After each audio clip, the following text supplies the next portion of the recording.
Hi, Tommy. I'm really happy to be here for my lesson today. I'm kind of excited. Oh, great to have you here, Alex. Thank you. We're all kind of high tech microphones, headphones, pianos. Um, I would like in the lesson today, if it's okay with you, to look at the song Alone Together. Yeah. It's an old song. I don't know when it was written, actually.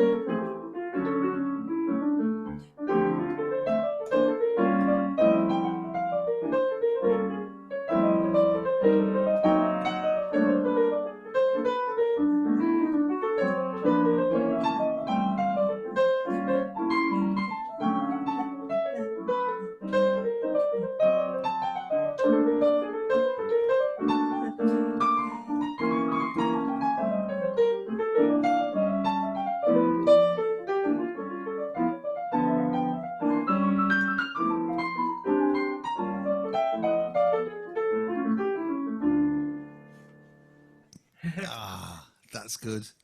Yeah, I love that. Let's do that. Yeah. What would you say you were doing mostly in that rendition? Yeah. I was trying to mostly concentrate on Appoggiaturas within the lines that I was playing. And Appoggiaturas uh, basically upper and lower approach tones, and you can approach any chord tone chromatically or diatonically. Sometimes you can use a couple of chromatic notes in, um, and Okay. when you're playing lines which are outlining the changes, you need to be focusing on uh, using chord tones as target notes, and then Okay. leading into those with upper or lower approach notes. If you go into the third is the most important note to target. If you can land on the third at the Yeah. beginning of a chord change, it's the strongest note you can land on. You can play all manner of nonsense before it, but if you land on that Good. third, on that third, on the downbeat, it makes it all make sense. Okay, that's good. Yeah. That's the best advice I've ever had in my life. Yeah. so, um, so you could go, you see, so I'm just trying to play random notes, but hit that third.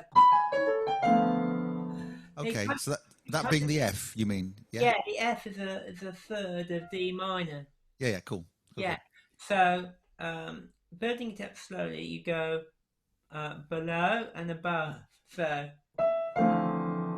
that's the Okay.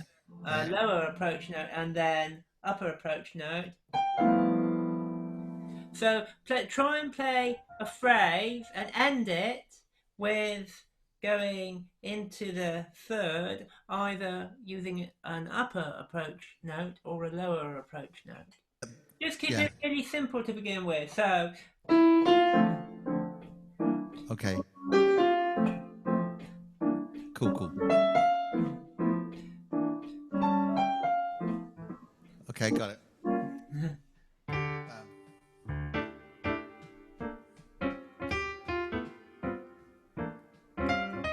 ah,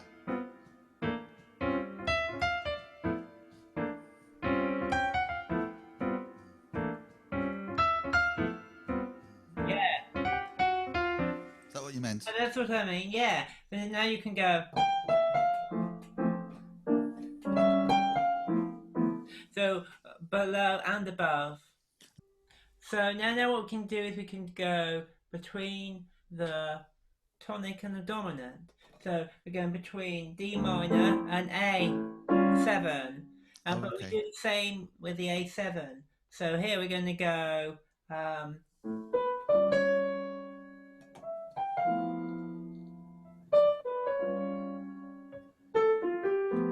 uh, Oh, um, so still focusing on the third of the D minor, then the third of the A7. Yeah. So we go.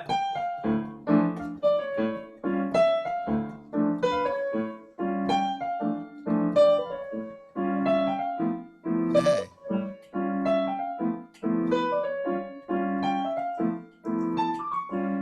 Yeah.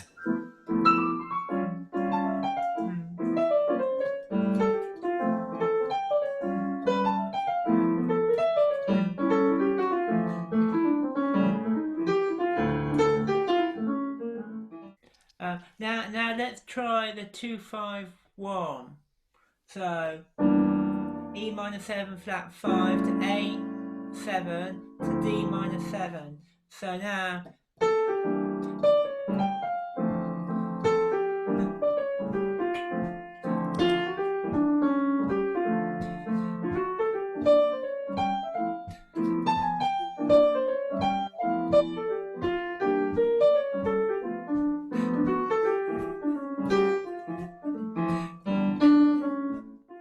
by the way, when you're using a lower approach note, uh, it often sounds best to do it chromatically, and when you're using an upper approach note, it sounds best diatonically. You can So use you can use chromatic as well, okay. but sometimes if you approach from a whole tone below on when you're coming from underneath, Yeah. it doesn't sound as good as if it's chromatic. So as a general rule of thumb, chromatic underneath and diatonic above. Okay. Okay. And that means when you say diatonic, it means coming from a tone down. Otherwise, from a semitone up. So if Yeah, it's the F. well, if it's if diatonic, uh, well, yeah, yeah. On the minors, it's a tone, but on a dominant, Yeah. diatonic would be a half step because the fourth is Oh. a half step above the third on a dominant, Oh. the major third. Yeah. Okay. Yeah. So hang on a second. So.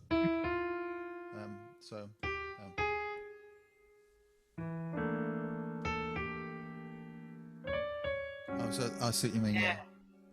Yeah. So okay. Cool. Cool. So Yeah. yeah. Brilliant. Thank you. If you're going from the A to the F over the D minor chord, that's into the minor third. But if you're going to into major third,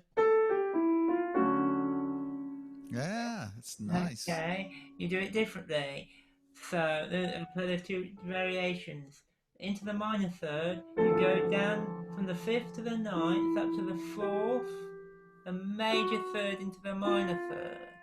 So Yeah. I got it. essentially, you're approaching the the minor third with a lower approach tone and two upper approach tones. Okay. You're doing two chromatic notes into the minor third. Is it? That's it. And into the major, it'll be there. We've got one upper and two lower approach notes. So Yeah. it's interesting this because I hear it, and I suppose from a practicing point of view, I do need to think about what's happening and deconstruct and slow down chord sequences because I know when I'm in the moment and I'm playing, I'm going unless I've really immersed myself in that, it's not going to come out accurately. So would you agree? Do I have to kind of step back and slow down and think to develop the technique and the ear for me to be able to then in due course go and play as I normally would and let go and not think so much, but it would come as a result of the hard work of practicing this stuff slowly. Is that right? Yeah, I think you should uh, take it right down because you know all this stuff already, and you're trying to throw in new concepts in with all the stuff that you all know already, and so it's difficult to untangle it. So in order to Yes. untangle it all, you have to go really slowly, and Untangle. not a normal like take it at a time. Um, so you're always in control of what's going on. Yeah, yeah. So yeah, that untangling is so important, isn't it? And being clear and also, I don't know if this is a thing I need to. I talk about it a lot in my work about letting go of what you know and unlearning. Hmm. And I think someone in my position with lots of years worth of playing, to let go of what you know and to unlearn to learn again is a really cool thing to do. But I it's not easy. I think one of the biggest things to unlearn is the idea of uh, playing out of the chord that you're on instead of out of the chord that you're about to go to, like how Galper talks about forward motion.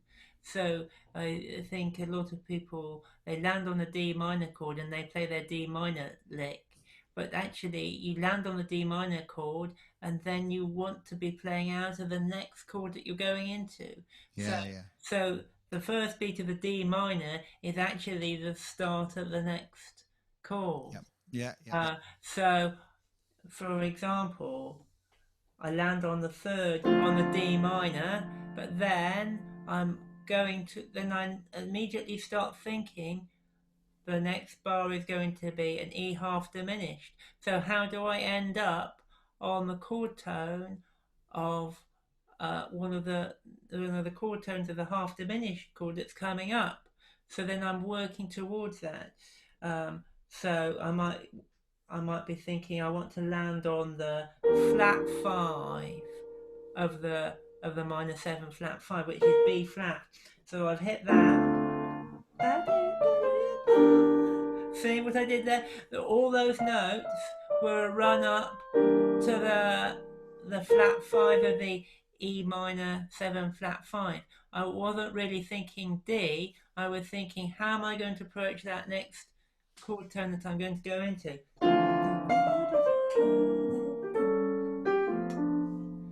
Yeah, So it's you're always thinking in forward motion. So there, I land on the third of the E minor seven flat five, and then da da da da. Those are notes which are leading up to the third of the A seven. yeah, yeah. Okay, that's it's yeah, it's simple, it's eloquent, it's Yeah. real, it's about being in control. That's what I was looking for. The word before it was about untangling and staying in control, which I think is easier said than done. Yeah. Tommy, thank you for the lesson. So thank It you. was really fantastic, Okay. and I got to say, it's interesting, isn't it? Because we've got together before in real space, Yeah. and this works really well. I can see you clearly on the screen. I can hear you really clearly on the screen. Yeah. You can hear what I'm doing in response, and it works, doesn't it? It's really, really Yeah. good. If you said to me 2 or 3 months ago, would this kind of thing work? I'd say I don't know, but it's good. It's really, really good, and it's more Yeah. carbon friendly. Yeah. It is definitely. And yeah, I've really got into the hang of using this technology now, and I've got more than 20 students that I'm using this with. So Brilliant, it's going really absolutely. well. Yeah. And I guess that means you can be global. You can have Yeah. students in New Zealand or San Francisco on the same day. Couldn't have done that before. Yeah. Yeah. Okay. Okay, Great. so Thank thank you you. very much. Yeah. Okay.